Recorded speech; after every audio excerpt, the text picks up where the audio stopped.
What's going on, Chicken Bone? I am glad you stopped by. So, do you hear that generator in the back? Not bad, really, right? It's really not bad. I don't mind the sound of a generator. This guy is probably 100 yards away from me. It's not the noise of the generator. It's really not. It's a very quiet generator, but it's the exhaust. My van just filled up with exhaust fumes from 100 yards away. That's just insane. You know, I never had a problem with a generator until I guess it all started about what 3 or 4 years ago. Remember when Kevin and I were bumming all around the Pacific Northwest and just cutting it up from Oregon to Washington and Idaho. I don't know if you'd call Idaho Pacific Northwest or not. But anyway, we got to a campground in Idaho and we got ran out because of the generator fumes. It was a free campground, but all of the campsites were within probably, I don't know, 50 to 100 feet of each other. And there was just so much exhaust fumes from the generators. And then all their kids were riding around on like dirt bikes and stuff, and like 2-cycle engines, not 4-cycle, but 2-cycle engines. And the fumes are just insane. Like right now, here I am in the middle of the desert, out in Quartzsite at the LTVA, 100 yards from this guy. I'm not blaming this guy. Let me be clear. I'm not blaming him. It's the fumes of a generator will make you sick. My eyes are red. My nose is clogged up. I feel like I could throw up at any moment. It's just the fumes. The noise is not bad at all. So again, I'm not blaming the person that's running the generator. There's tons of people around that run a generator. It's just, why do some of them smell so bad? It's so strong. It's like they got to do something about the exhaust on these things. I mean, I'm having a hard time just blinking. My eyes are burning. It's really bad. I would really like to be able to close the doors, but it's 87 degrees today. I can't do that. That's not an option. So I'm just hoping, hurry up, sunset. Come on, sunset. Because as soon as the sun sets, then it cools down and I can close the doors and I can keep the fumes out of my face. But, oh my gosh, these generators, there's really just no need for them anymore. We've got so many battery options. But I'm trying to figure out, why would I even make this video? Because I'm not knocking generators. They are a great appliance. When generators came out, I mean, you could keep your fridge running in your house during a power outage. You could keep your freezer going. You could do all these things with a generator. They are a great appliance. But why can't they do something with the exhaust on these things? One thing I've noticed about people who run generators, they never turn the exhaust pipe toward themselves. Have you noticed that? They're always like, well, let me just blast it on the person next to me. And that's what this guy's doing. But I mean, I really can't fault the guy. I'm torn about this because you think, well, if you got a generator, why would you not just turn the exhaust pipe towards your own rig? But nobody ever does that. And there's a reason for that. Because they don't want to smell the shit. They want the guy next to them to have to be choked out. Oh my gosh. We have all this technology in the world today. And we can't get a generator that doesn't just choke you out. It's like a car from the 1940s or 50s.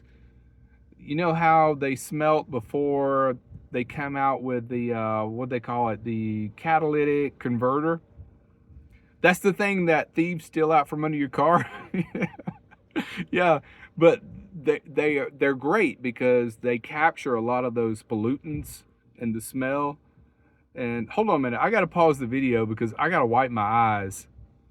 Okay, I'm back. I'm still alive. But you know exactly what I'm talking about when it comes to generators. There's the way they've got them so quiet now is really nice. Every now and then you'll camp next to somebody who has a generator that's called a construction generator, and it's in a big metal frame, but that's not what this guy has. This guy has a nice little, it's kind of like a Honda knockoff. I think it's probably a Predator, which is a good generator. You get them at Harbor Freight, very good generators.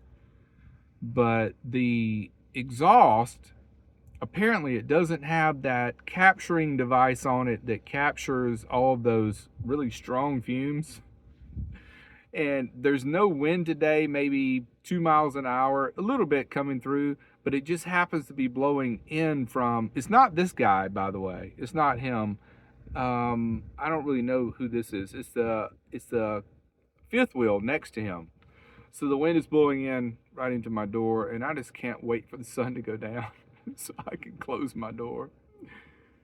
You would think if you were out in the middle of the desert, nobody would ever smell your exhaust fumes. That is not true. It just carries however the wind's blowing. And I don't know what kind of gasoline he's running in it, but I'm sure it's just regular. There's nothing this guy can do. Let me be clear. I'm not knocking this guy. I don't think he really knows what's going on. But I do know that he took the time to turn the exhaust pipe toward me and not toward his own rig.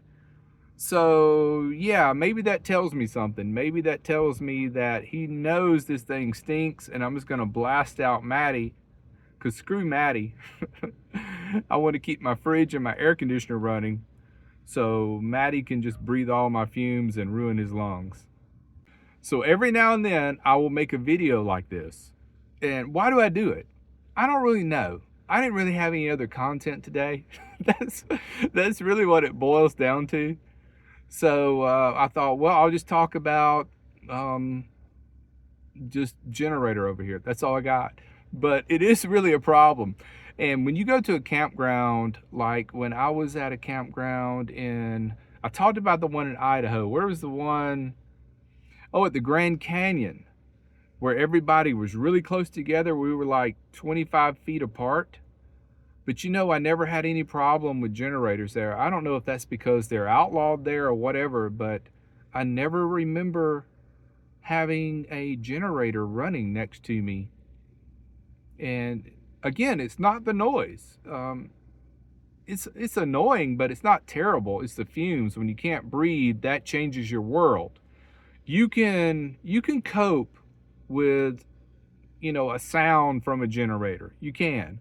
But when it affects your breathing and your eyes are watering and your sinuses are running, and I don't hope I don't have like sinus drippage running all down my face, but that's a whole different story. It's more than an annoyance. At that point, it's like a health issue. I'm like, am I going to die? Am I going to make it through this? I'm just waiting for the sun to set. I can shut the doors, and I think I'll be good. And maybe he'll shut that off right after dark. But it makes me think about, you know, I've thought about getting a travel trailer many times, but then I would be limited to campgrounds, right? And if I'm limited to campgrounds, that means somebody's going to be right next to you.